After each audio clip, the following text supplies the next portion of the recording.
So when I'm talking about all of these ways of manipulating photos, really you can listen to me or you don't have to. This is just some advice that I want to impart on you. But this is what works for me. And like I said before, anything that makes it faster to start processing these photos and get them out of your queue and up on the internet or out to your family is a good thing. Whatever you can do to get these out faster and so you can take more photos in the end, that's usually the goal. Or I guess if you want to spend time with your family, but who wants to do that? Okay, so the last piece of advice that I am going to hammer into you, and I really am going to hammer it into you, literally, I have a hammer in my backpack, is that you must back up. It is, if I could make a requirement for this class, I would, because backing up your data is so important. I have so many stories of data that I've backed up. Okay, so here's a good one. So I had a laptop with all that iView Media Pro photos that I mentioned to you, and an external hard drive, like pictured here, that I would plug into the machine and back up every day or every 12 hours or something like that. And I was thinking, okay, I'm set. I have a laptop with all my photos and a backup drive with all my photos.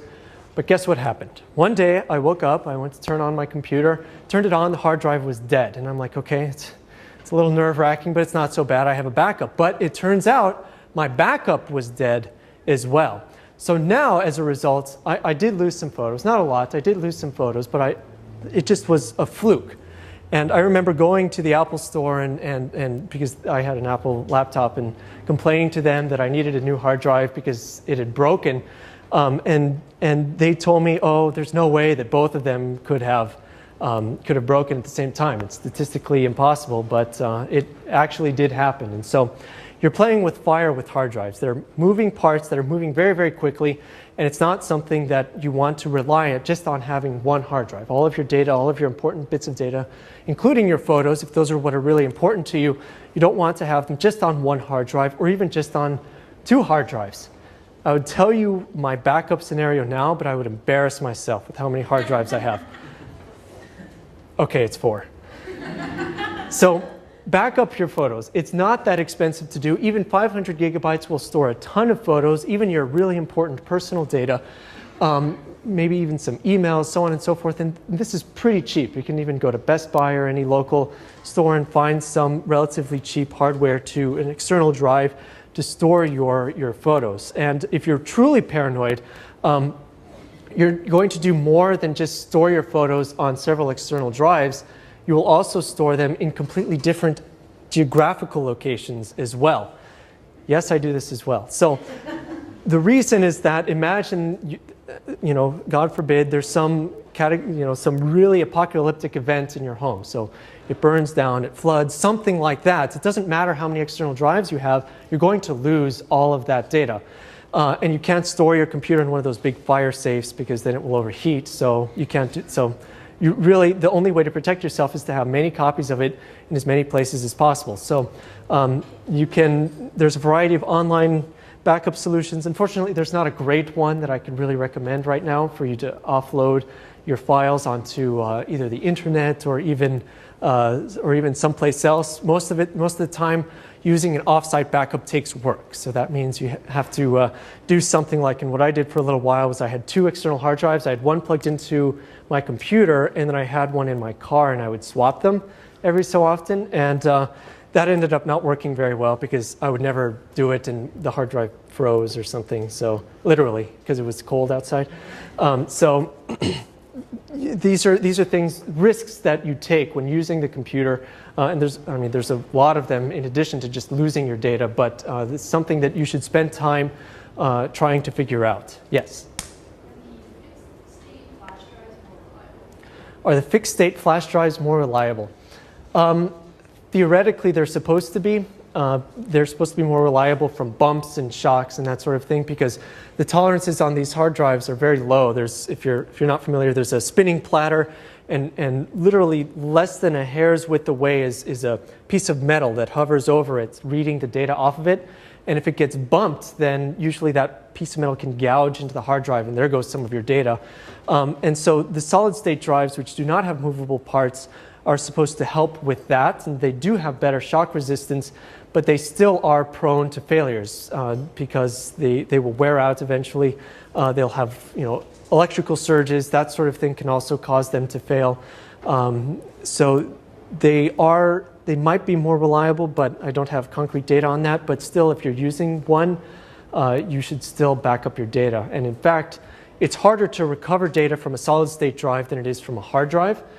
So if you do have a failure, you're worse off. Okay. So using software tools, you can actually do quite a bit more than just organize your photos. You can also interact with a camera. And so even cameras that are 5 years old have the capability, or many of them have the capability to connect to a laptop computer via a USB cable, and you can control them using software. So using Aperture or using the software that came with your specific camera, you can usually fire the shutters. You can actually click the shutter from afar using your computer. And so I have to say that this sounds to be of limited use, and it is if you for particularly advanced setups, but if you want something that's easy, so for example, you have a studio setup where you need to take a lot of photos of something or someone, and neither your camera nor the computer is moving, this is a very good situation. It's a very good scenario because you can take a photo from your computer, it will automatically be downloaded, and you can see it on your computer right away and be able to make adjustments. And I guarantee that no matter how big the screen is on your camera, it's still not very big. And once you see the photo on your computer screen, it's going to look a little bit different than it did on your camera. Generally worse, because usually when you see it on a screen this big, you're like, wow, it looks so awesome. You remember chimping? Ooh, ooh, ooh. So usually when you bring it to a computer screen, which is much larger in comparison, then you can actually see what the photo looks like, and you may be disappointed. And so if you can have a live view of that photo just as it was taken, then you'll be able to make modifications to it and be able to retake the photo right away. And in fact, newer cameras even have the capability to display like a video feed of what they see over to the computer, so that you don't even have to take a photo, and it will show you exactly how the photo is framed and how it will look with that light. How it will differ is if you have flash, for example, if you have some strobes that fire and then it alters the light in some way. But still, that can be very useful, especially for taking a look at the focus, how well focused it is, if it's on a macro subject or a variety of things. And as much as I wish that this technology was available cheaply,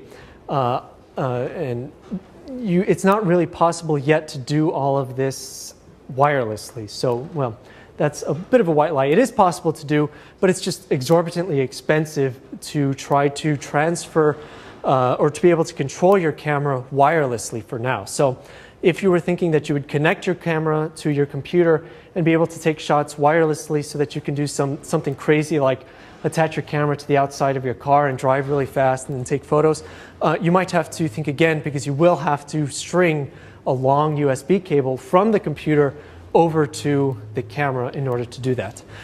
There do exist so if this interests you, there do exist some piece of hardware, I think it's called iFi or something like that, where they're small SD cards, and most digital SLRs don't actually take SD cards, they take the larger compact flash cards. But if you have a compact digital camera, for example, it most likely takes an SD card.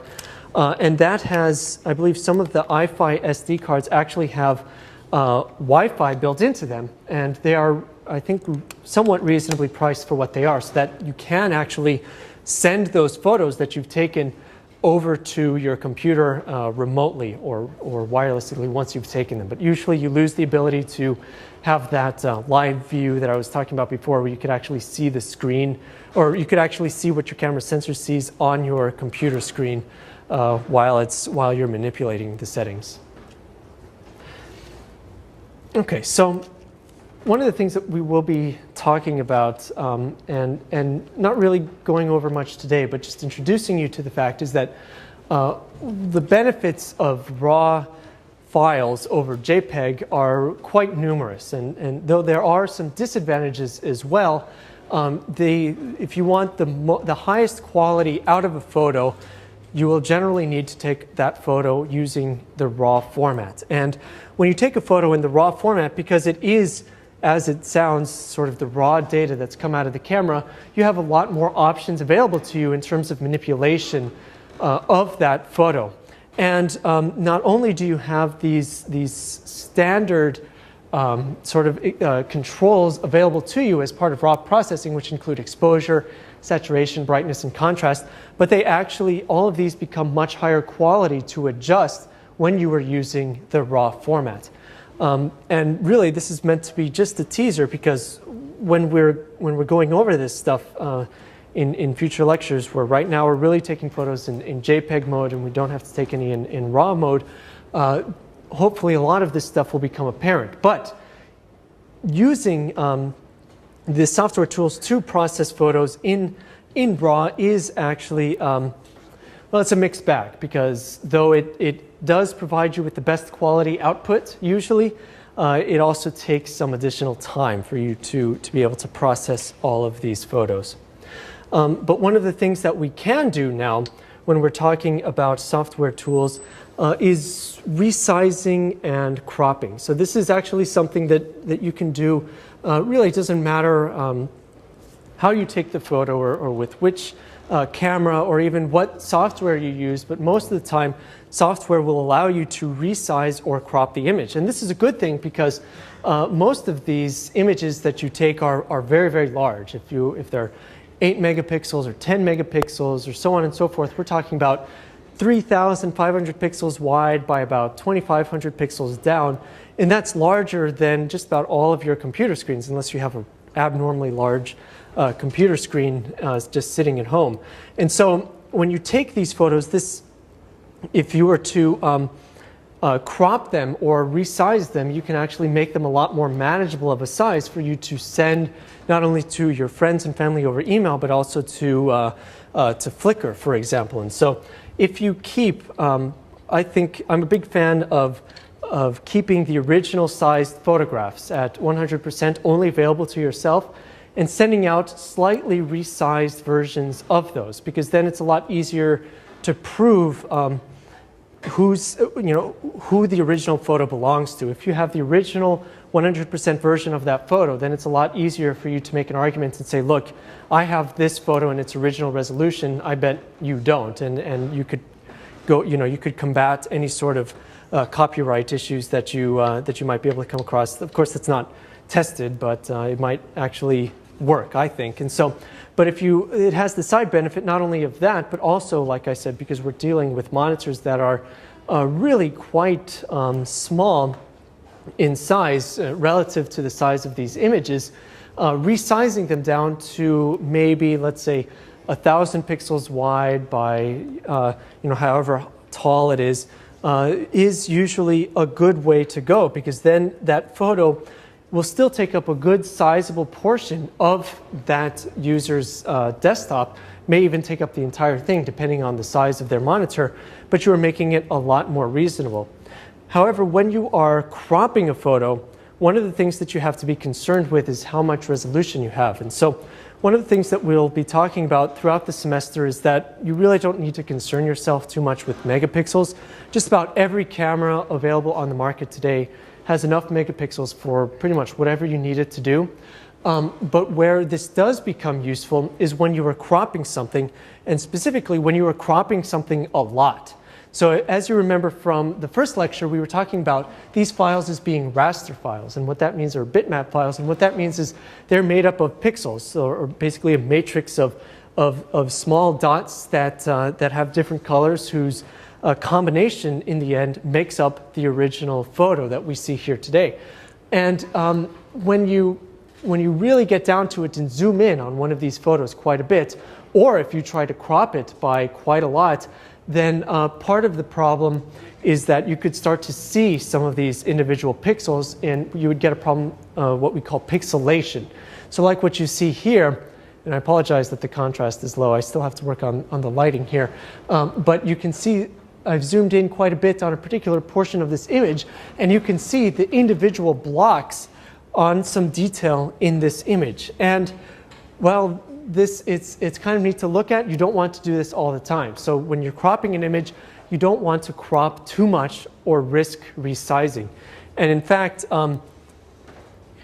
whenever you see some piece of software or anything on TV or in the movies that say enhance, and then magically you can see all of that detail that used to be there in real life but isn't there in the photo, it's a bunch of I can't say what I really think about it, but it is terrible. It's not right. You cannot actually create data where there was none. As you can see from this photo, this is as much data as we have from this particular section of the photograph. And your guess is actually probably better than a computer's as to what this thing is or what the details of this thing actually look like if you were to look at it at a much higher resolution. So resizing, if you're going to resize photos, it's okay to resize photos down to make them smaller, but you have to be really careful when you're resizing photos up and making them bigger, because you are risking pixelation, and no matter how good of a program you are using to resize these photos, you were going to get some weirdness. So if you'll let me use that term, out of a photo when you try to make it larger. You're not going to get additional detail out of it. You're just going to begin getting pixelation. Or good photos, or rather good pieces of software like Photoshop will try to use some tricks to try to make it look a little bit sharper, like make it look like it's gotten a little bit more detail. This doesn't work very well, and it's really only a band-aid for a huge gash in the problem of resizing a photo and making it much larger. So this is especially applicable to compact digital cameras that use digital zooms. So sometimes they have this ridiculous notion. This was very popular, especially a few years ago, where they would say, oh, we have 120x total zoom or something like that. And when you actually got down to it, you saw that it had 4x optical zoom and 80x digital zoom or something like that. And all it is doing, the digital zoom, is literally just resizing the photo to be bigger. It's just making it bigger and cropping it so that the end result is that it has the same number of pixels, but you have much less data, because it is as if you're taking a small portion from the middle of the frame and making it bigger and getting all of that pixelation and losing all of that data that existed before, and you're getting the same size file. It's just a waste for everybody. It's purely a marketing thing. It doesn't help you get any better resolution out of these photos. It doesn't help the camera resolve any additional detail that might have existed in the scene. If you have a camera that has both optical zoom and digital zoom, disable the digital zoom. It's really not doing you any favors, and you can do a higher quality digital zoom if you really want later on your computer. No matter what, the algorithms in your camera just are not as good as the ones that are in good programs such as Photoshop that are available on the computer. So turn off the digital zoom. It's just a waste of your time, and crop later if you really, really want to. And again, megapixels really aren't that important unless you're doing a lot of cropping. If you're doing a lot of cropping, so for example, people who take photos of birds, for example, usually need to get the longest lenses they possibly can, the biggest lenses they possibly can, and to get the most detail they possibly can to be able to crop these photos. And usually that means you will want to have a slightly higher megapixel camera. This comes at a certain expense though, and we'll talk about this throughout the semester, but usually having more megapixels is not always a good thing. So be wary of that when you're buying a digital camera. If you're looking at two and you're leaning towards one because it has slightly higher megapixels, don't worry about it. It really doesn't make that much of a difference. Look at all the other features that come with the camera instead. That is what will make the biggest difference to your photos.